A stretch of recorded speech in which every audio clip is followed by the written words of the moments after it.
Bom dia. Conseguem me ouvir? Bom dia a todos. O meu nome é Eloá.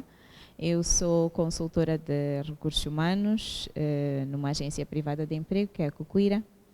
E cá estamos hoje para presenciar este evento que tem como tema a gestão de conflitos no ambiente cooperativo, que é um tema super interessante. Um agradecimento especial à HR Breakfast e os parceiros e patrocinadores por este evento, por permitir este evento.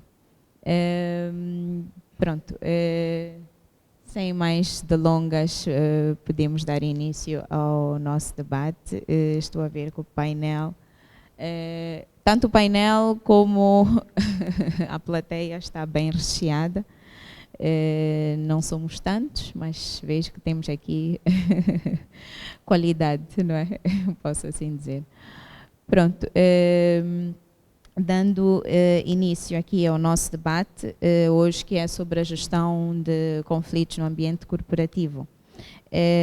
A gestão de conflitos é realmente fundamental para a gestão de recursos humanos na organização.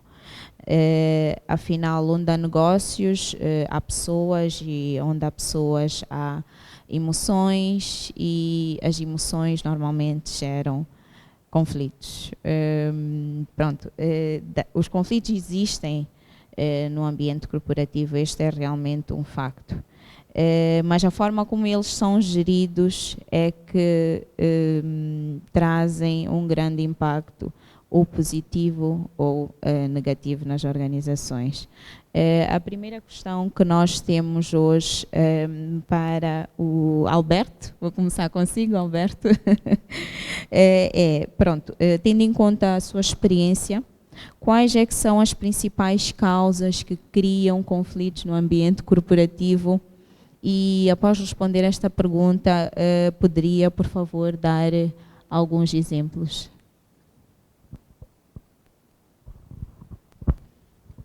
Ok, muito bom dia a todos presentes. Respondendo à questão apresentada, que tem a ver com as principais causas, não é, dos conflitos no mundo corporativo, nas organizações, nós podemos ter, na verdade, várias causas, não é, que podem estar por detrás da questão dos conflitos. Obviamente que existem aquelas que são mais comuns, que eu passo a elencar de seguida. Temos a questão relacionada com as mudanças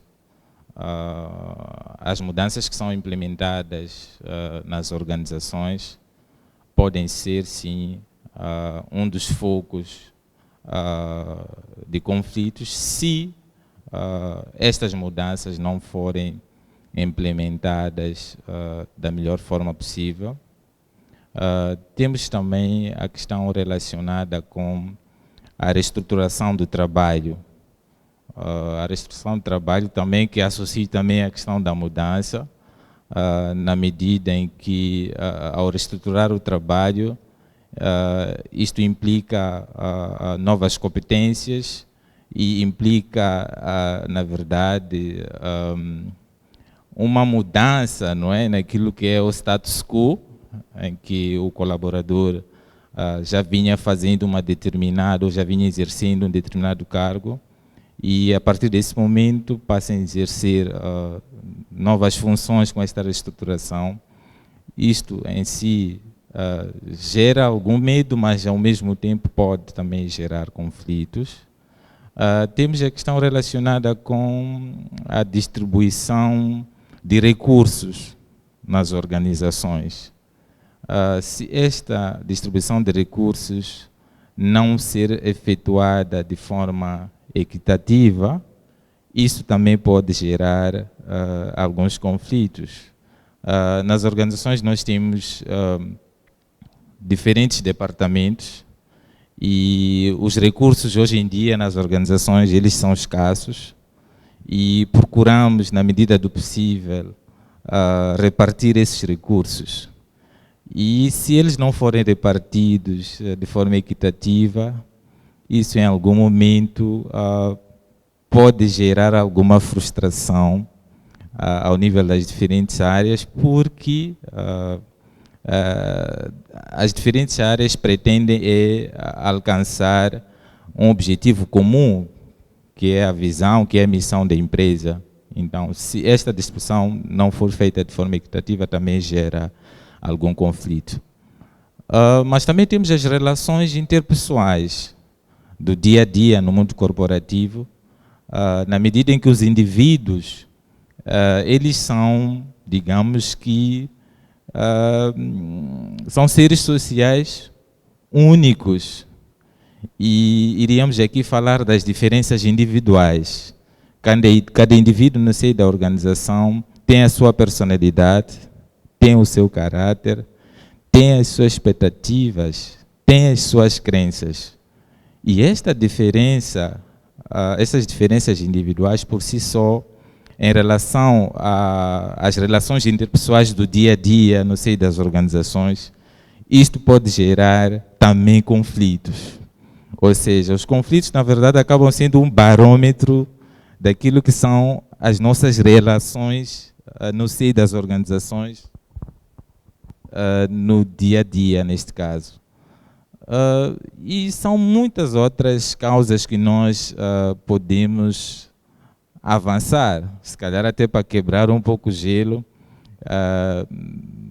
Praticamente, acredito que foi nesta semana, no início, tivemos as chuvas, e eu quero acreditar que existem colaboradores que vivem em zonas, digamos, que acabaram sofrendo com as enxurradas. Mas as organizações nunca deixam de funcionar, as organizações estão lá. E o empregador precisa do trabalhador que esteja lá, mas provavelmente existiram situações em que determinados trabalhadores não puderam estar lá, e no meio disso podem ter havido alguns conflitos, porque o trabalhador achou que não poderia se fazer presente ao trabalho devido a essas condições, essas intempéries que não permitiram que os trabalhadores pudessem estar nos locais de trabalho. Então, acho que em linhas gerais são esses aspectos. A questão das causas, na verdade, nós não podemos esgotar porque são várias. Acredito que cada um de nós aqui presente já vivenciou uma situação de conflito e existe uma causa raiz associada a este conflito que surgiu no seio corporativo ou organizacional. Muito obrigada, Alberto, por estas palavras, realmente faz todo sentido. E são situações que acontecem no dia a dia. Referiu muito bem a situação das chuvas dessa semana. Eu acredito que foram várias empresas, infelizmente, nesta situação em que colaboradores não conseguiram simplesmente dirigir-se ao local de trabalho, e naturalmente que alguns gestores não têm esta habilidade de gerir estes conflitos, e causou naturalmente um impacto negativo. A segunda questão que nós temos dirigida ao Simeão Pipe, mais conhecido por Pipe neste caso. Simeão, maior parte das vezes considera-se que apenas o Departamento dos Recursos Humanos é responsável por gerir o conflito, que é único e exclusivamente o Departamento dos Recursos Humanos. E neste caso, pela resolução dos conflitos entre trabalhadores, o que nós gostávamos mais ou menos de saber é qual é o papel dos gestores das diferentes áreas, para além dos gestores de recursos humanos, na prevenção e na gestão dos conflitos. Muito obrigado. Muito bom dia a todos. Eu sou Simeão Pipe e vou poder tecer aqui algumas considerações. Mas antes de ir direto à questão, gostaria de secundar o que o Alberto falou e acrescentar um aspecto muito importante que tem a ver com a comunicação efetiva, institucional, que é uma condição sine qua non para evitar ruídos e que reduza também a quantidade dos conflitos que ocorrem nas nossas empresas no dia a dia. Indo à questão, eu diria que muitas das vezes gestores de recursos humanos são tidos como bombeiros pela gestão. E muita carga vem acima dos gestores de recursos humanos e do estudo, análise que muitos gestores, eu em particular, observamos é que está mais do que claro que um dos primeiros gestores do pessoal é o responsável direto da equipe e que tem a responsabilidade primária de velar para a execução, prossecução, apoiar todas as necessidades da empresa, dos colaboradores, identificação junto com os consultores ou gestores de recursos humanos, identificar as causas dos conflitos, perceber a raiz desses conflitos todos, e os gestores de recursos humanos desempenham um papel conciliador e este deve ter a capacidade de perceber as necessidades organizacionais em toda a esfera,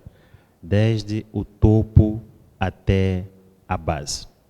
Os gestores de recursos humanos devem ter essas competências e devem também criar mecanismos internos a nível da organização para dotar os gestores de linha ou dos departamentos com as competências necessárias para poder perceber, identificar, agir perante cada situação que possa surgir no decorrer das atividades. Eu começaria por estas observações. Obrigado.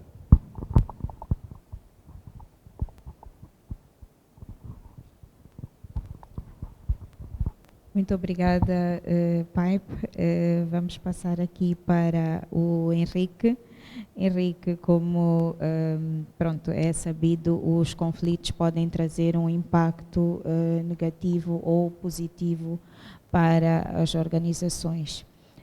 Gostávamos de saber como gerir o conflito de forma a aumentar os impactos construtivos, os impactos positivos neste caso, e de forma a diminuir os impactos destrutivos que são, neste caso, os impactos negativos. Bom dia a todos, muito obrigado por esta oportunidade. Indo à questão, eu diria que, partindo do princípio que um conflito verifica-se quando qualquer das partes, neste caso, encontra-se numa situação em que vê um interesse seu posto em causa, seja a empresa ou o empregador, ou ainda o trabalhador, a forma como esse conflito é gerida, tendo começado internamente, para reduzirmos a questão de impactos negativos, primeiro eu sugeria que seria evitando aquilo que é a exposição. Muitas vezes conflitos de trabalho ou conflitos laborais mancham aquilo que é a reputação das partes envolvidas, mesmo do próprio trabalhador. Muitas vezes nós vemos em meios de comunicação social, a empresa tal e YZ, envolvida em conflitos de massas, como por exemplo greves ou despedimentos coletivos, ou ainda contratação de estrangeiros em situação irregular, originando conflitos entre as partes ou ainda com as administrações do trabalho. Com isso nós vemos a reputação das empresas manchadas. Essa mácula estende-se não só àquilo que é a opinião pública, àquilo que é a tramitação dos processos, mas também muitas vezes aquela que é a valorização da empresa, da marca, do produto, da confiança que a empresa conquistou no mercado. Então, a primeira medida seria controlar o nível de conflito de forma que não se estenda a posições que possam colocar em causa a credibilidade das empresas, das pessoas envolvidas nesse conflito. Obrigado. Muito obrigada, Henrique, pelas suas palavras.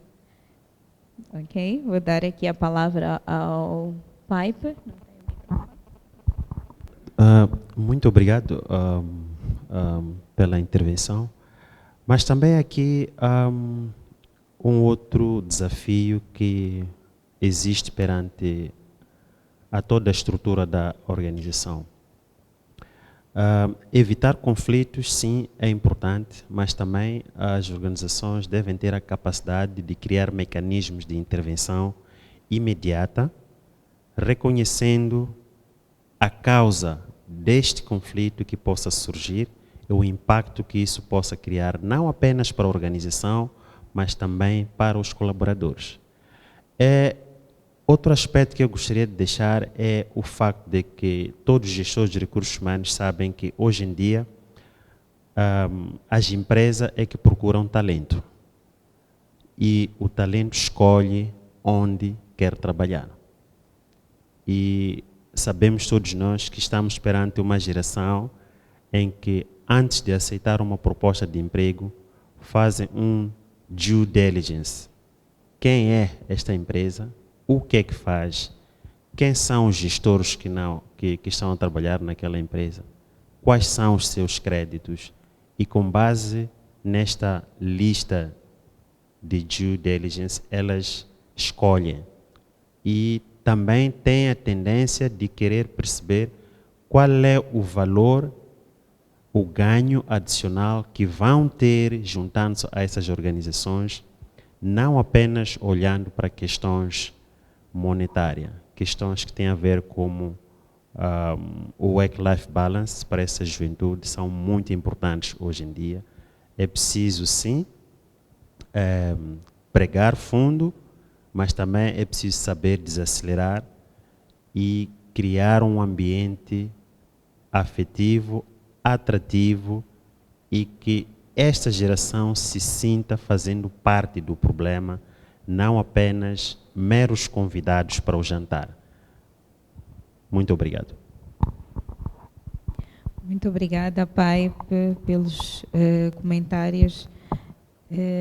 Realmente, hoje em dia, não só as empresas escolhem o talento, os talentos também escolhem o local onde querem trabalhar. Durante as entrevistas de emprego, muitas vezes os gestores ou candidatos, neste caso, dizem que têm uma boa capacidade de lidar com conflitos. O que às vezes não é verdade, ou seja, lidar com conflitos já é uma competência exigida no mercado nos dias de hoje. O que gostávamos de saber, Pipe, ou se poderia partilhar quais são as principais técnicas para a resolução de problemas, de conflitos, neste caso. Uau! Muito obrigado mais uma vez. É uma pergunta difícil, interessante e conto também com os colegas do painel, assim como os colegas que estão aqui na sala, porque pela experiência eu acho que não existe uma fórmula exata para a resolução do conflito, pois cada caso é um caso, mas um dos pressupostos que eu acredito nele é a necessidade de haver códigos muito bem estabelecidos, políticas a nível da organização, de gestão de disciplina, códigos de conduta E um outro aspecto que está a surgir ultimamente é o código de ética. O que é que isto seria? Os códigos ou políticas de disciplina focam-se muito na questão jurídica laboral, não é? Foca-se muito na questão de punição. Faz isto, vais apanhar assim, assim, assim. Faz isto, vais apanhar assim, assim. Mas a tendência atual é mudar deste princípio e incidir um pouco mais em ética corporativa, que é aplicável em todo o setor de atividade. A ética corporativa é um instrumento muito importante que ajuda na redução de conflitos, pois ela cria um triângulo, uma balança de sempre tentar fazer o melhor.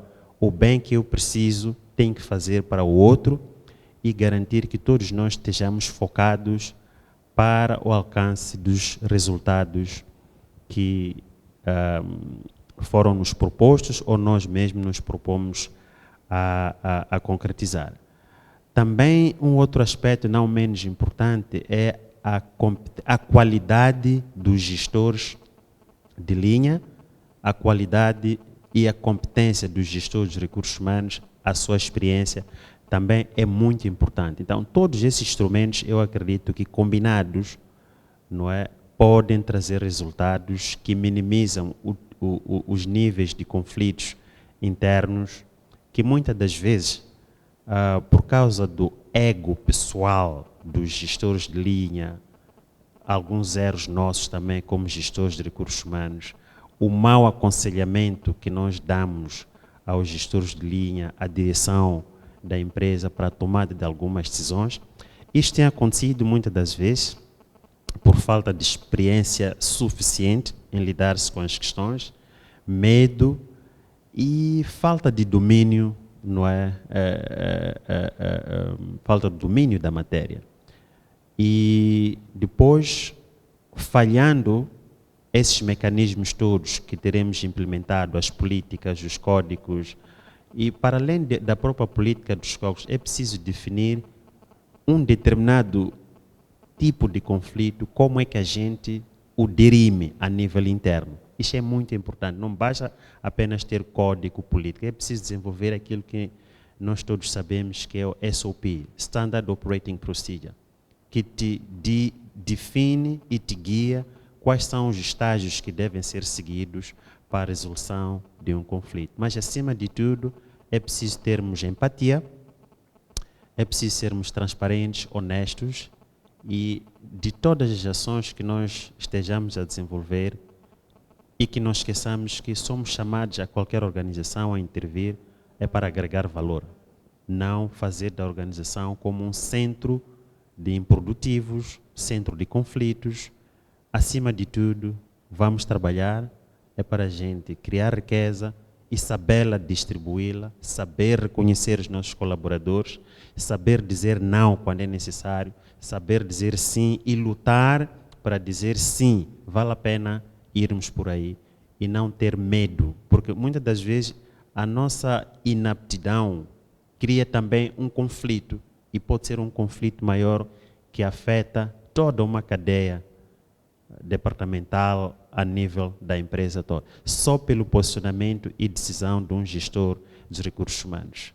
E muitas das vezes, eu tenho dito, temos que negar e dizer não quando é para dizer não, mas é preciso ter domínio e ter um posicionamento firme em algumas questões, porque muitos dos problemas que temos visto têm a ver com a falta de preparação de muitos gestores, não apenas dos recursos humanos, mas muitos gestores mesmo. Então, nós que somos os que são mais experientes, devem continuamente desenvolver competências do ponto de vista de capacitação, formação, revisão e acompanhamento, acima de tudo.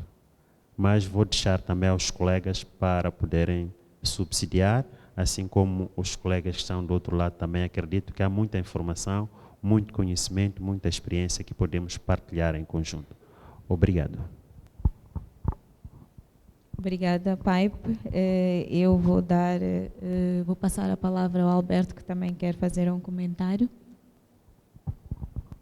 Ok. Ainda nessa perspectiva de técnicas de gestão de conflitos, a visão antiga é que os conflitos sempre eram vistos como um aspecto negativo, mas os conflitos também devem ser vistos numa perspectiva positiva. Daí a necessidade de adoptar uma abordagem integradora, na qual os conflitos são vistos como uma oportunidade para novas aprendizagens, como uma oportunidade para gerar novas ideias para o crescimento da organização e, acima de tudo, é um indicador que serve para podermos visualizar em que áreas é que nós precisamos melhorar. Na medida em que o conflito, na verdade, é uma oposição, em algum momento, de ideias, de perspectivas. E olhando para as nossas organizações hoje em dia, nós temos mais, digamos, trabalhadores jovens. E sendo jovens, eles quando vêm para a organização, eles vêm com muitas ideias e estamos lá nós já há algum tempo, com uma idade já um pouco avançada ou crescidos, temos a tendência de repelir. Então, aquilo que são as novas ideias, as novas perspectivas que os jovens trazem, e isso é também uma fonte que acaba gerando algum conflito. Daí que é muito importante que possamos estar preparados para gerir essas situações e olhar para os conflitos como uma oportunidade que pode ajudar a empresa a desenvolver e não só focarmos-nos para esta questão dos conflitos com apenas uma perspectiva negativa. É o que eu queria somente secundar e acrescentar. Muito obrigada, Alberto. Daremos a oportunidade também da nossa plateia poder interagir um bocadinho conosco. Mais daqui a um tempinho iremos passar o microfone para poderem fazer questões ou observações. Não sei se o Henrique gostava de partilhar algum comentário neste momento. Obrigado.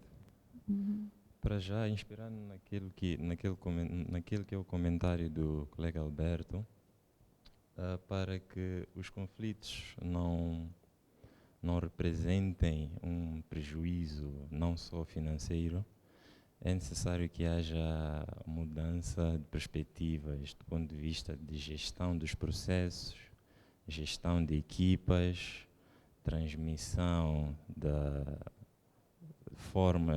transmissão das formas de ver das gestões para as equipas integradas nos departamentos. Então, não podemos, minha visão pessoal, é não permitir que peguemos num conflito, que tenhamos um conflito e a partir dele produzamos outros conflitos, pela falta de boa gestão, posso assim dizer, dos processos de trabalho e do próprio conflito em si, uma vez originado. Obrigado. Muito obrigada, Henrique. Pronto, muito bem dito. Os conflitos são diferentes e cada caso é um caso. Portanto, não há uma fórmula, uma técnica exata para todo tipo de conflitos, mas sim deve ser analisado como um caso específico. Henrique, nós gostávamos de saber, para conflitos muito graves, em algum momento deve-se aplicar alguma medida e se sim, gostávamos de saber quais são as medidas a aplicar. Pronto, os conflitos podem ser de diferentes tipos, não é? Pode ser temos conflitos verbais, físicos, mas temos aqueles mais graves também e gostávamos de saber quais são as medidas que deve-se tomar em caso de conflitos graves. Obrigado. Nesta matéria, uma vez originado o conflito, sendo um conflito grave, normalmente afasta as partes, do ponto de vista de conexão, convivência e tudo.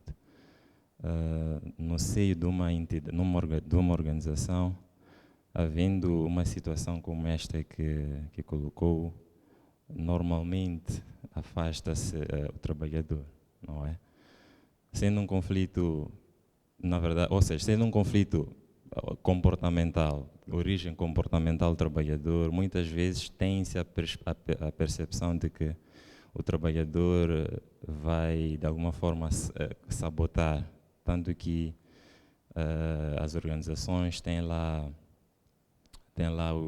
os processos disciplinares e no âmbito desses processos faz-se uma suspensão dos trabalhadores. Por outro lado, havendo ação que prejudica a empresa do ponto de vista patrimonial, há mecanismos de recuperação ou de sancionamento que são postos em marcha para poder, primeiro, impedir que estas ações tenham lugar e, uma vez verificado o prejuízo, recuperar o prejuízo ainda em tempo útil. Vou exemplificar. Há algum tempo tivemos na nossa empresa uma greve de trabalhadores. E essa greve de trabalhadores não foi apenas uma reivindicação como normalmente deve ser, houve também a destruição do património da empresa. Essa situação originou, primeiro, do ponto de vista de acautelar, a empresa teve que tomar medidas para proteger, primeiro, as outras pessoas que estão envolvidas nesse conflito e depois o seu património, que incluía os meios de produção, que se fossem deixados assim à deriva, poderiam comprometer aquela continuidade das atividades. Houve paralisação, sim, mas também houve uma ameaça àquilo que seria a capacidade da empresa de, após a gestão deste conflito, poder retomar, porque a greve teve um nível tanto que comprometeu aquela que era a produção e produtividade após a cessação. Então, o empregador, neste caso, muitas vezes essa violência física ou verbal é do par do trabalhador. Muitas vezes é assim. Então o empregador deveria colocar-se numa posição de primeiro evitar. E como é que poderemos evitar?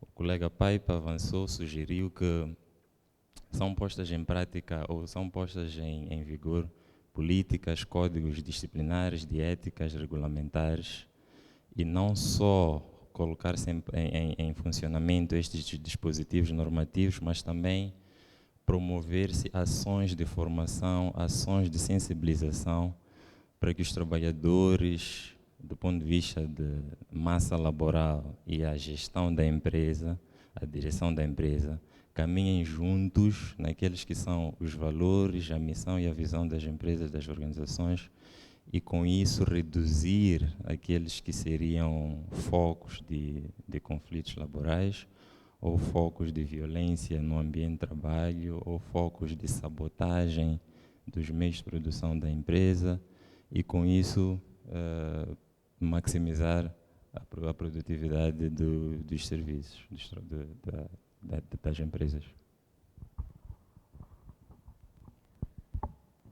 Faz todo sentido, Henrique. Sem medidas, a situação pode piorar e acabar muito mal, prejudicando, como o exemplo que deu, a produtividade e o negócio da empresa.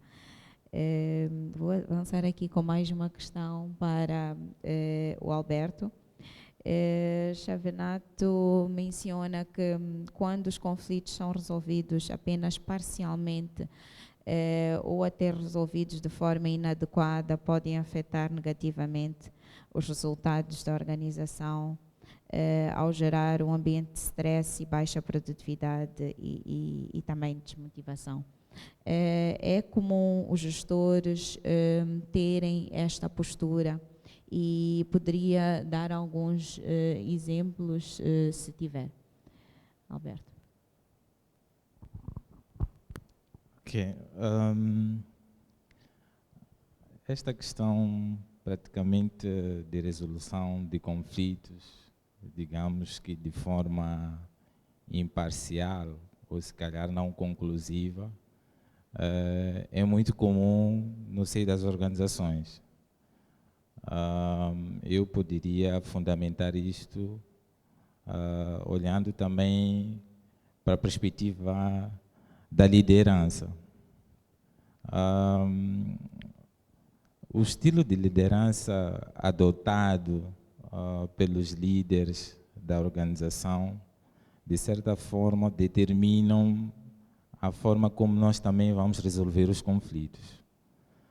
Digo isso porque podemos ter uma situação, digamos, de conflito em que, digamos que os trabalhadores sentem-se, digamos que lesados relativamente a algo específico ou algum interesse específico.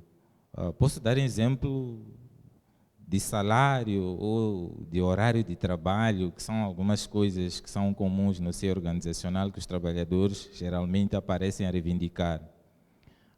Nesse tipo de situações, é importante que as empresas, acima de tudo, procurem sentar e conversar e dialogar com os trabalhadores e buscar uma solução que beneficia ambas as partes.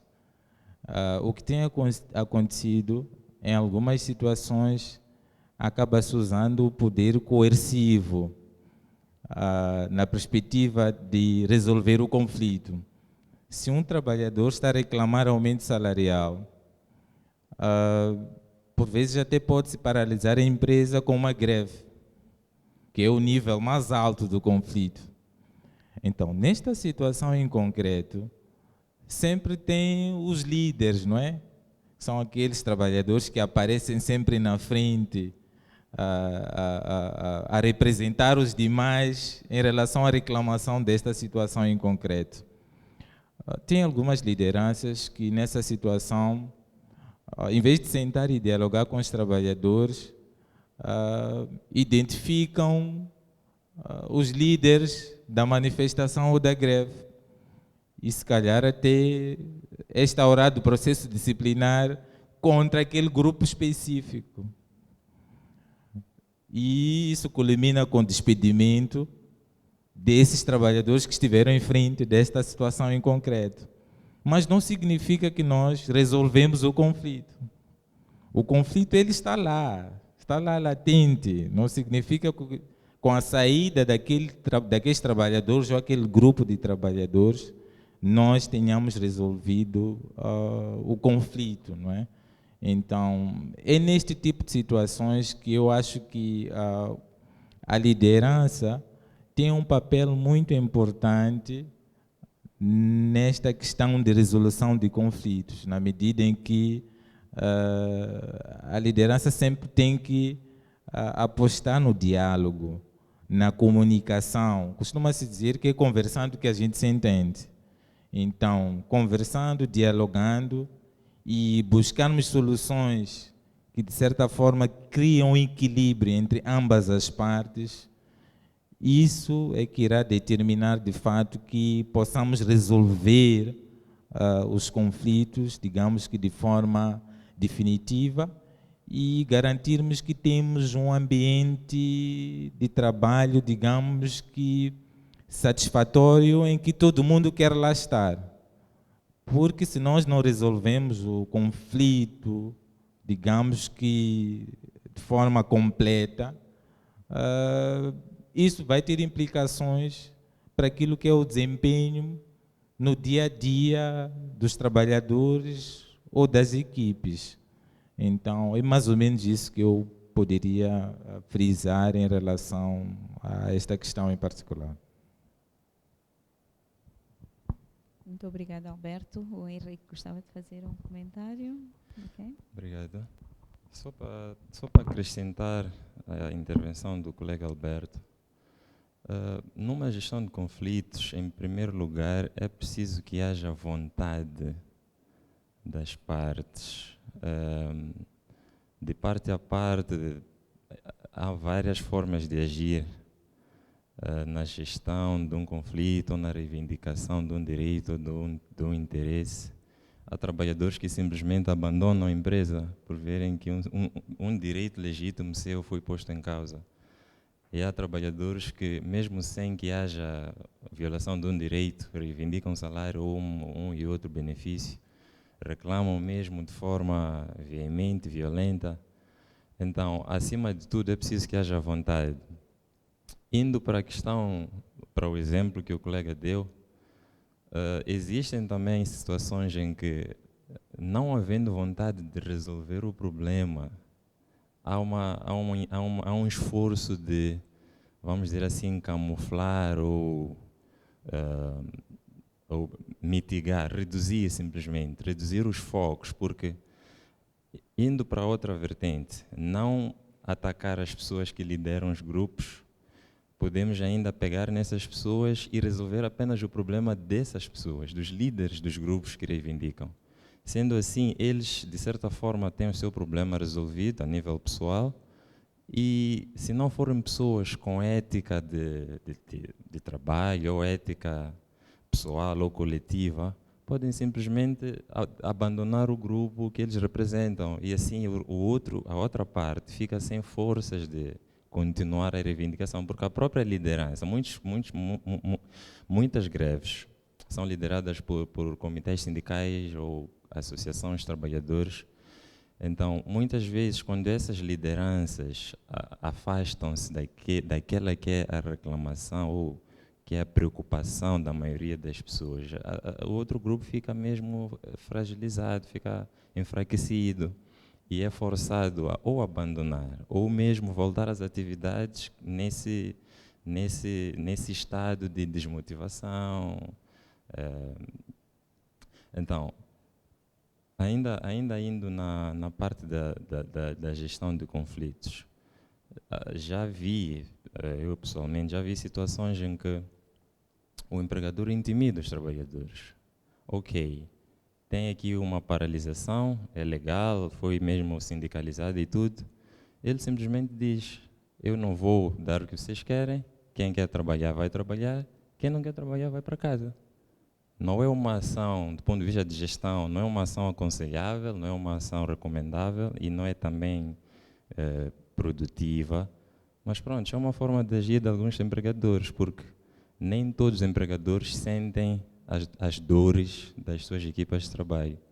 Então, nesse contexto, há quem só quer trabalho, mais trabalho, sem se interessar em saber se está tudo bem com a equipa, se a equipa está motivada, se a equipa tem as condições necessárias para trabalhar, se aqueles que são os interesses, benefícios pessoais e coletivos deles estão a ser atendidos. Então, acima de tudo, é preciso haver vontade para resolver ou para eliminar as causas dos conflitos. Obrigado. Obrigada, Henrique. Bom, no final do dia, o que se pretende realmente é fazer uma boa gestão de conflitos, ter uma gestão de conflitos efetiva, que muitas vezes pode terminar numa situação de win-win, mas nem sempre é possível. Conforme o Henrique estava aqui a dizer, depende também da questão de ter vontade de resolver. estes conflitos. Pronto. Neste contexto, gostávamos de saber como é que é o processo de conflitos, ou seja, como o processo de conflitos deve ser conduzido por forma que não crie esta tensão entre as pessoas envolvidas após esta gestão do próprio conflito, ou seja, de forma que as pessoas no futuro não fiquem com uma tensão no ambiente de trabalho devido a um conflito que aconteceu neste caso. Não sei se algum dos colegas, por favor, gostava de responder. Mais uma vez, obrigado. É assim, é minha opinião pessoal. Dos 20 anos de carreira que eu tenho a nível dos recursos humanos, aprendi muito com todo tipo de trabalhadores, desde o segurança ou guarda até o gestor lá de topo. E acho que tem a ver também com a minha personalidade, não é? E eu tenho aprendido continuamente e decidi uma coisa: be yourself. Black and white, seja transparente. Encara o problema, o conflito, como uma oportunidade de aprendizagem. Eu já vi, por exemplo, o Cícero Nhantumbo, né? Henrique Cícero Nhantumbo dizia, focava aqui a questão que me levou a pensar o impacto das decisões que podemos tomar como gestores de recursos humanos ou como empresa por fugir dos conflitos. E uma das coisas que eu tentei desenvolver foi a empatia. Colocar-me do outro lado da moeda para perceber como é que eu me sinto e se fosse eu, o que é que eu faria. E tenho visto, por exemplo, na praça, muitas empresas, gestores em si, não querem saber dos sindicatos ou de grupos ou sindicalizados, retraem. Mas confesso que é uma fonte muito grande de aprendizagem, de inspiração.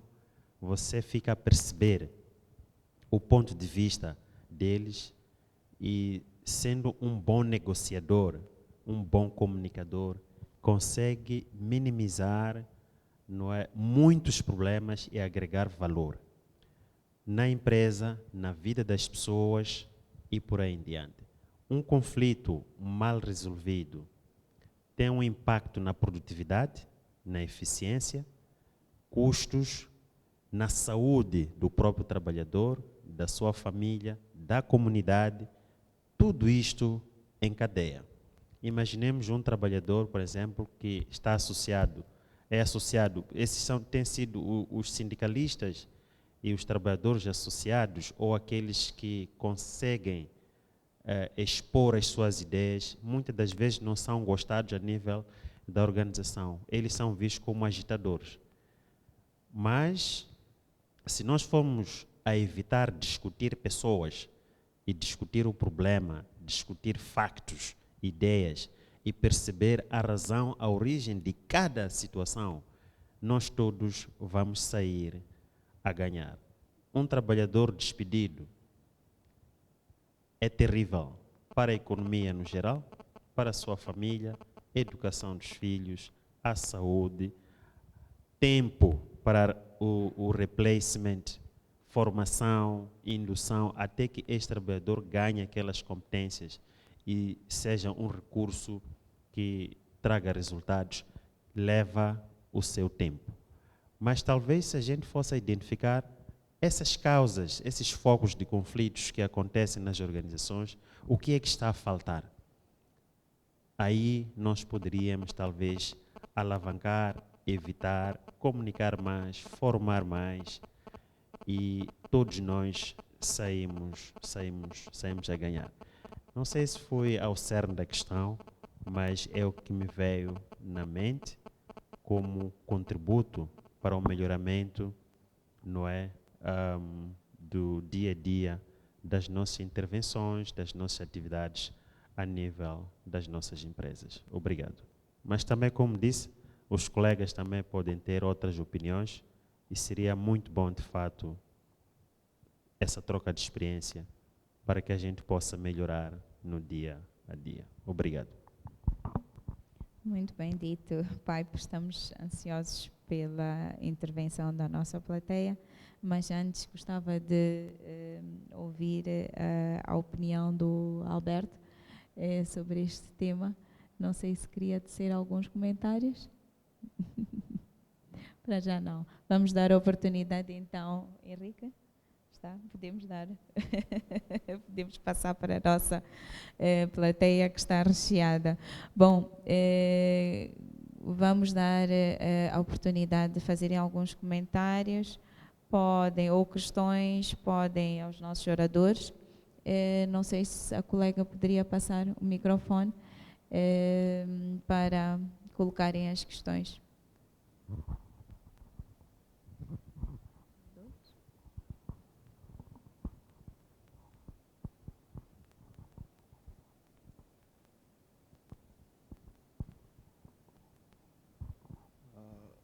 Muito bom dia. Aqui fala Julinho da Atitude. Aqui muito se falou de conflitos e tipos de conflitos. Mas eu queria perceber qual é a vossa sensibilidade em relação a um determinado tipo de conflito, que é o assédio sexual. Porque muitas vezes esse conflito não tem as características que nós estamos habituados. Evidências, muitas vezes o desfecho ou a conclusão desses processos de queixa não são devidamente compreendidos, né? Então, queria saber de vós, gestores, já de longa data, ou talvez alguém da plateia, como é que tem gerido estes tipos de conflito, quais têm sido os desfechos, e por muitas vezes percebemos que por não ter um desfecho claro, a vítima acaba decidindo sair, não é? Da companhia. Então, por aqui. Termino por aqui. Muito obrigado.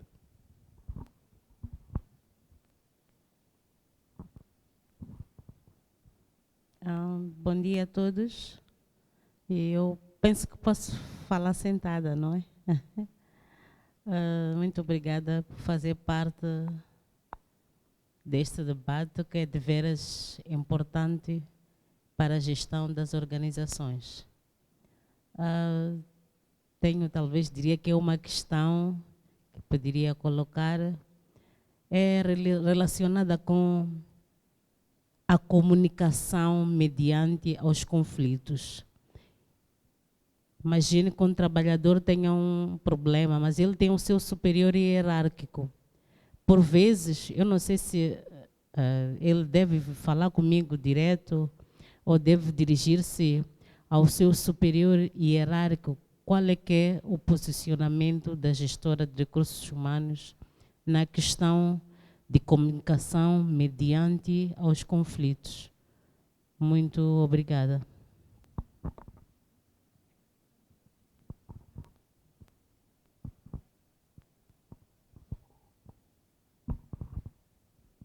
Bom dia, meu nome é Cláudio Banz, sou consultor independente.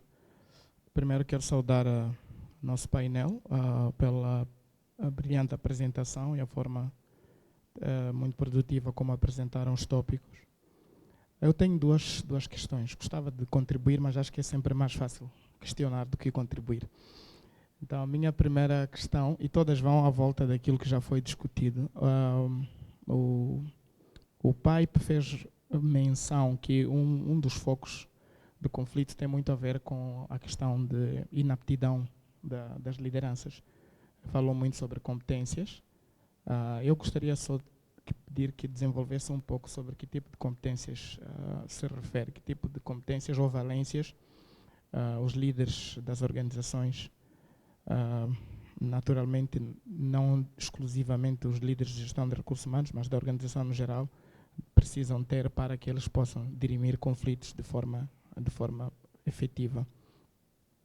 O segundo aspecto, eu acho que não é redundante, mas vai à volta de uma questão que foi colocada pelo Alberto, porque ele já antecipou-se aqui a uma reflexão que eu estava a fazer sobre a questão do lado positivo dos conflitos, não é? Que não devemos olhar para os conflitos apenas de uma forma negativa, mas também de uma forma positiva. Eu aprecio muito essa observação, principalmente porque eu acho que a existência de conflito, ela reflete não só as diferenças que existem entre os membros da organização, mas também a diversidade. E quando isso é estimulado, né, nós conseguimos contribuir primeiro para que as pessoas desafiem o status quo, que é extremamente importante, e a partir delas se abrem portas para que haja inovação, para que haja novas ideias, que haja transformação.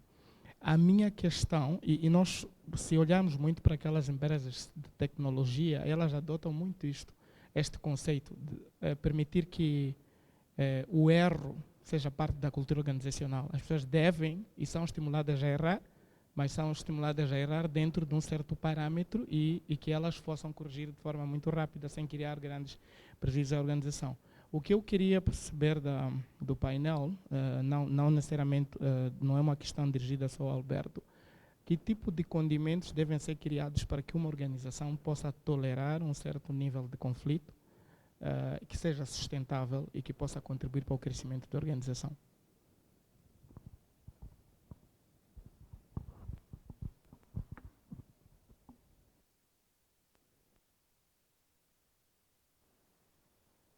Muito obrigada, Cláudia, por estas questões.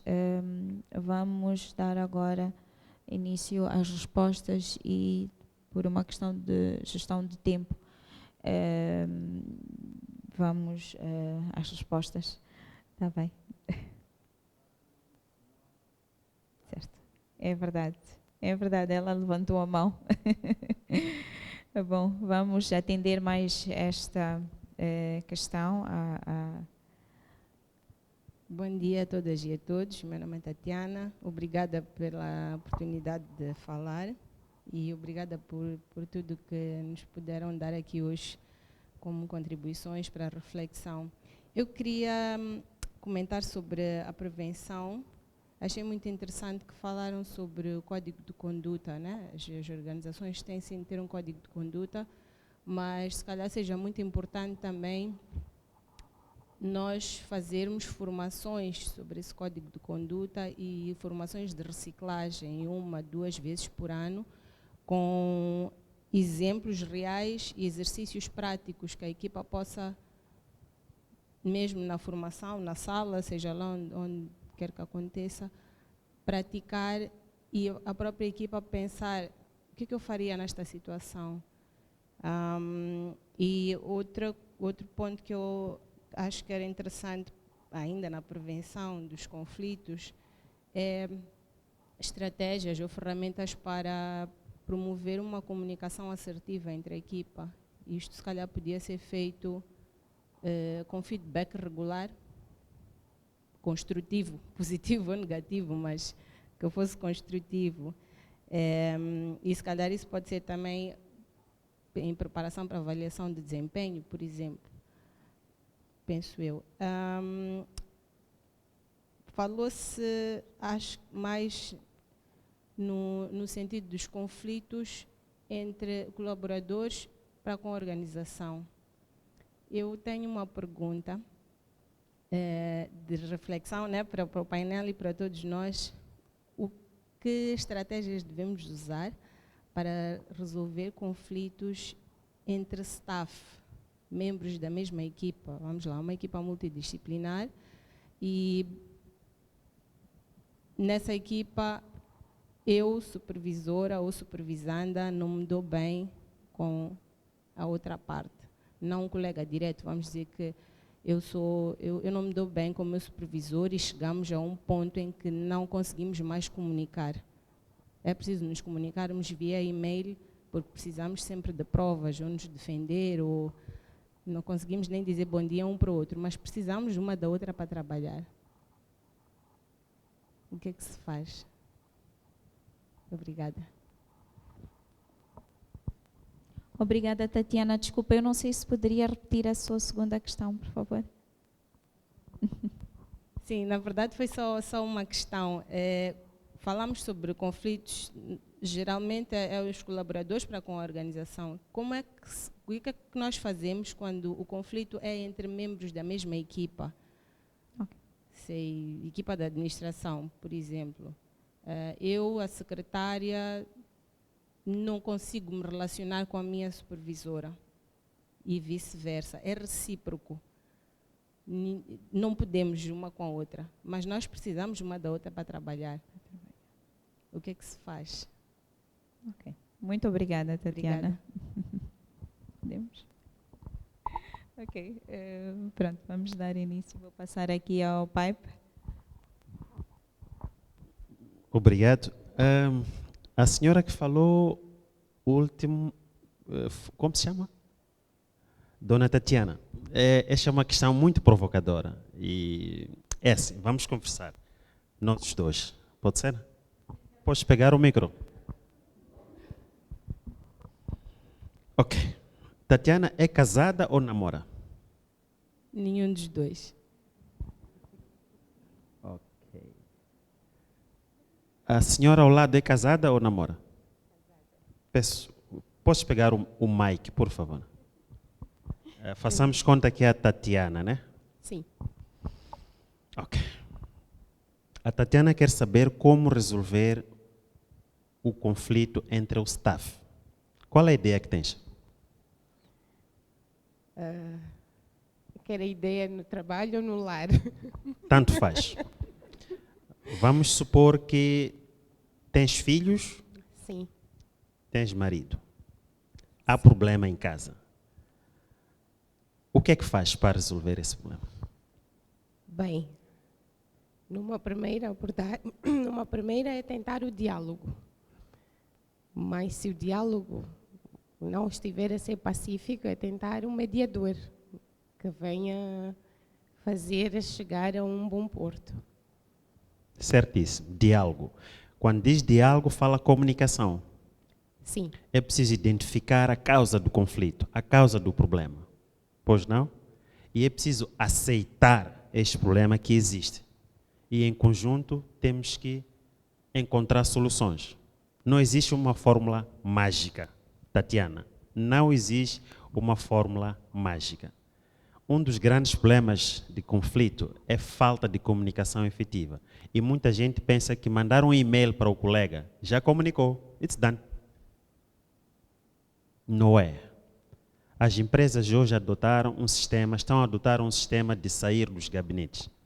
Há empresas hoje que trabalham assim como estamos. O diretor-geral está aí, o engenheiro, o chefe de departamento, recursos humanos, todo o staff está aí. E depois tem uma sala própria para reuniões, se quer tratar assuntos específicos, não é? Estratégicos do negócio, há uma sala própria, sai, vai. Para que é isto? Para evitar bloqueios.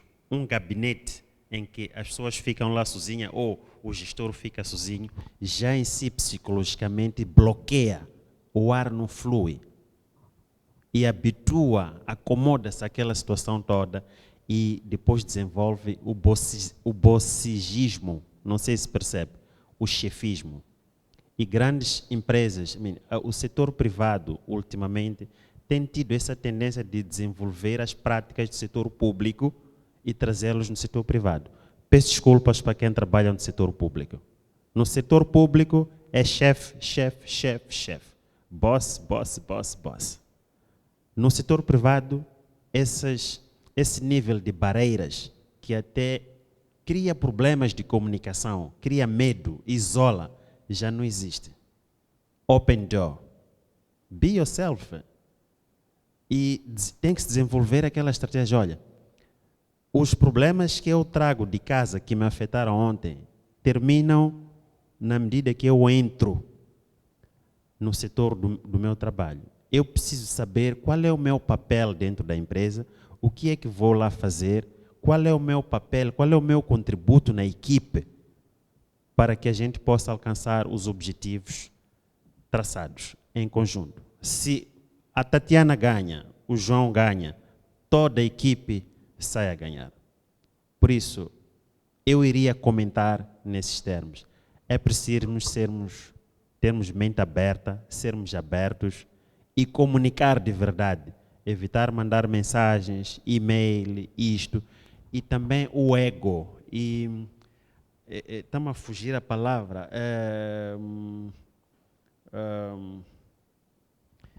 Querer parecer ser boa pessoa perante o seu superior e parecer que você é o melhor da equipe.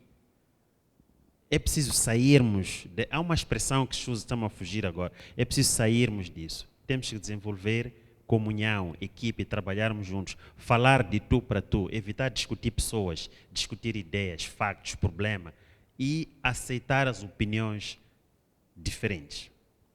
E saio desta, eu gostei muito da intervenção do Banzi, posso não conseguir lhe satisfazer, acredito que essa plateia é rica, tem experiência e todos nós estamos aqui, mas vou tocar o aspecto das competências.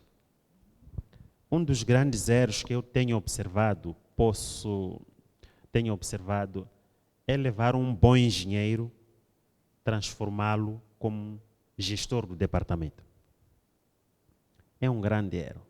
Ele é competente, é um bom engenheiro, dá-te resultados. E por causa disso, o Banzi acredita que este aqui pode ser o diretor fabril, por exemplo, ou o diretor do departamento. Mas não teve a preparação de soft skills que ele precisa para ser um gestor. Não teve. E é por isso, muitas das vezes, vemos um bom engenheiro, quando é promovido para uma posição de gestor do setor, baixa a produtividade, fica frustrado, porque ele não tem as ferramentas necessárias que possam auxiliar ou permitir a dar os resultados que se espera. Daí a frustração, e quando a frustração começa, porque ele não tem falta daqueles skills todos, tudo vai em cadeia e afeta toda a equipe. Eu poderia responder ou contribuir nesta questão. Por isso, nós como gestores de recursos humanos, não adianta apenas termos um bom técnico, um bom gestor, é proposto. É preciso questionar, é preciso fazer uma avaliação a este colaborador ou a este gestor e sugerir intervenções, não é, que devem ser levadas em conta para que este novo gestor daquele setor ou daquela função possa desempenhar as suas funções devidamente e fazer o devido acompanhamento através de programas de mentoria, coaching, conversas informais e por aí em diante. E nós, como gestores de recursos humanos, temos que deixar de receber ordens, imposição do chefe. Faz isto porque eu quero que seja assim. Não, não é assim. É preciso questionar por quê. E você só questiona isso quando você percebe o seu papel como gestor de recursos humanos da empresa, quando você percebe o core business, o valor que você agrega a nível de direção. Senão, você passa a ser simplesmente um mensageiro, faz o que é dito. E isso, as pessoas que estão em volta observam, veem o nosso comportamento, a nossa atitude, o nosso posicionamento perante diferentes questões que afetam a organização. E por aí, todo o descrédito vai para recursos humanos. E vocês sabem muito bem que qualquer problema que acontece, não interessa se é com o diretor, ou com o segurança, ou com aquele agente de limpeza, toda a gente no fim vai para recursos humanos para resolver as questões. Mas nós não estamos lá para resolver problemas, nós estamos lá para ajudar a organização a ultrapassar os desafios, ser produtivo e encontrar resultados para o sucesso, continuidade e sustentabilidade do negócio a médio e longo prazo. Claro, isso depende também do tamanho, do nível da própria organização. E iria contribuir nesses termos. Muito obrigado. Muito obrigada, Simeão. Acabou respondendo 3 questões de uma vez só. Gostava de confirmar só Bans e a participante que está ali no fundo, se estão esclarecidos. Ok, acredito que a Tatiana também. Certo. Pronto, então ficamos mais com uma questão que foi o primeiro participante que colocou sobre, pronto, relativamente aos casos de assédio sexual no local de trabalho. Henrique, Obrigado. está ansioso. Pronto. Eu vou opinar sobre este tema. Para começar, penso que todos concordamos que a matéria do assédio no local de trabalho, não só sexual, mas também moral, não é um tema preto no branco, ou seja, ganha entendimentos diferentes, percepções diferentes e sentimentos diferentes até de pessoa para pessoa. Ou seja, uma mesma abordagem pode ser tida como assédio para uma pessoa, pode não ser tida como assédio para outra pessoa. Então, essa é a primeira das fragilidades que eu encontro neste tema. Em segundo lugar, o colega mencionou ou questionou acerca de como gerir o processo, como gerir a matéria, o assunto assédio. Do ponto de vista da empresa, como gestora da equipa de trabalho, ou do ponto de vista do gestor de recursos humanos, primeiro é preciso haver evidências de que houve assédio. Como bem disse, pode não ser entendido assim. Um dos critérios para que haja assédio é o comportamento repetitivo de uma abordagem. Um colega pode convidar a colega, ou vice-versa. Outra fragilidade é mesmo essa, é entender que só o homem pode ser autor do assédio, a mulher não. Mas ok, um colega convida a colega para sair, para jantar, é um mero convite, mas a colega pode sentir-se assediada por isso. Então, por causa desta fronteira que não está muito bem nítida, a nova lei de trabalho, nesses esforços de evolução do conceito de assédio sexual, coloca lá o pressuposto repetição. É preciso que haja repetição dessa conduta, dessa abordagem. É preciso que haja elementos que demonstrem que esta conduta é mesmo constrangedora para a colega. Estar lá toda hora, ligar em horas impróprias, mesmo que seja para tratar assuntos de trabalho. Existem fronteiras de comunicação entre as partes que devem ser respeitadas. Evidências podem ser disso. A colega Tatiana lá mencionou que, olha, para eu poder me defender amanhã, vou mandar um e-mail a dizer A, B, C. Comuniquei à colega. Se ela não fez ou fez mal, eu pelo menos transmiti a informação.